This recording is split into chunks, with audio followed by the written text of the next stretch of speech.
যারা এই সুযোগে আমাদের মাথায় নুন রেখে বড়ই খাবে তাদের ব্যাপারে আমাদের সতর্ক থাকতে হবে।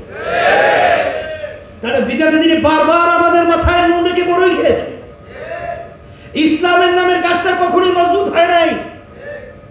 এদের ব্যক্তি স্বার্থের জন্য এমপির লোভে, মন্ত্রিত্বের লোভে, সম্পদের লোভে এখন ইসলামী আন্দোলন বাংলাদেশ ছোট নয়, বোকা নয়, সজাগ রয়েছে। বলতে গেলে এমন কোনো জায়গা নাই যেখানে আল্লাহ কিন্তু ফজলুল করিম রহমতুল্লাহ আলাইহি ঐক্যের জন্য চেষ্টা করে নাই। কিন্তু তিনি একটা কথা বলতেন এবং আমরাও দেখেছি যে আসলে মূল ব্যাপার হলো এই যে 5ই আগস্টের কথা আমি স্মরণ করাই দেওয়ার একটা উদ্দেশ্য আছে।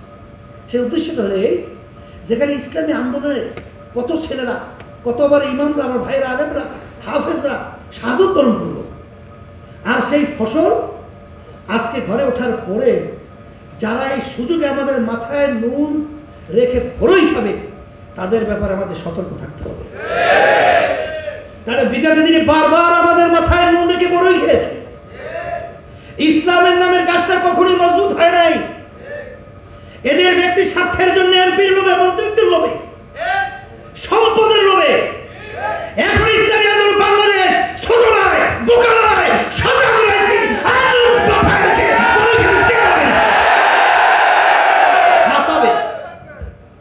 আমরা কিন্তু আলহামদুলিল্লাহ সব, বিশেষ করে ইসলামী দলের সাথে যোগাযোগ রক্ষা করে চলছে।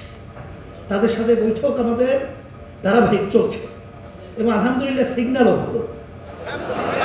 কোনো দোয়া করতে থাকো, আল্লাহ যদি কবুল করে সুন্দর একটা পরিবেশ তৈরি হবে ইনশাআল্লাহ, আশাবাদও ব্যক্ত করছি। আর সাথে সাথে আমি বিশেষ করে আমাদের দায়িত্বশীল, আমাদের কেন্দ্রীয় পর্যায়ে বা অন্য কোনো পর্যায়ে যদি তাদের বক্তব্যের মাধ্যমে, আমার বক্তব্যের মাধ্যমে যদি কেউ কোনো কষ্ট পেয়ে থাকেন, আসলে ব্যাপারটা হলো আপনারা ইসলামী আন্দোলন সম্পর্কে জানেন এবং আমরা তো নতুন এখানে উঠে এসে জুড়ে বসি নেই। এই কাজ করতে গেলে মাঠে ময়দানে কিছু ভুল হতেই পারে, কিছু বক্তব্যের ভিতরে বিতর্ক জন্ম হতেই পারে। এই জন্য বিশেষ করে আমি ক্ষমা প্রার্থী। আমি জাতির কাছে, সবার কাছে আমি বিশেষ করে আমি বলবো, আপনারা আমাদের কোনো কথায় কষ্ট পেয়ে থাকলে আল্লাহ আমাদেরকে মাফ করে দেবে।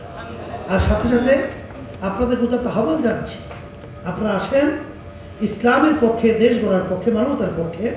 আমরা বিচ্ছিন্ন না থেকে আমরা সবাই একত্রিত হয়ে কাঁধে কাঁধ মিলিয়ে সুন্দর দেশ, কল্যাণকর রাষ্ট্র, ইসলামের পক্ষে আমরা একটা পরিবেশ তৈরি করতে পারি। আল্লাহ তৌফিক আমাদেরকে দান করুন। আর বেশি আলোচনা আমরা না করে আমরা